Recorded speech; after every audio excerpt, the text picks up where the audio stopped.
En una reciente publicación de su red Truth Social, Trump hizo una serie de afirmaciones mientras Estados Unidos y Rusia mantienen conversaciones de paz, excluyendo a Ucrania, el país agredido en esta guerra.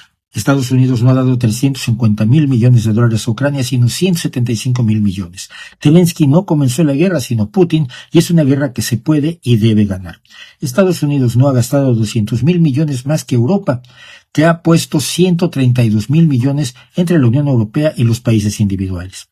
Tampoco es verdad que este asunto no tenga que ver con los Estados Unidos desde el momento en que Rusia identifica a ese país como su principal enemigo y no está al otro lado del Atlántico, sino frente a Alaska. No es verdad tampoco que la mitad del dinero aprobado para Ucrania esté faltante o desaparecida, sino que aún no se ha ejercido.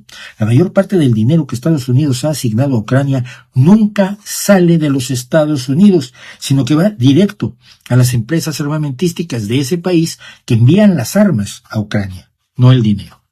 Zelensky no se niega a hacer elecciones tampoco, sino que la ley de Ucrania, llamada sobre el régimen jurídico de la ley marcial de 2015, prohíbe la celebración de elecciones durante la ley marcial, y el Código Electoral de Ucrania de 2019 ordena la suspensión de todas las elecciones durante ese periodo, lo cual es lógico, y no hay negociación sin una de las partes. Nadie cree que Donald Trump pueda lograr una paz duradera, ni mucho menos.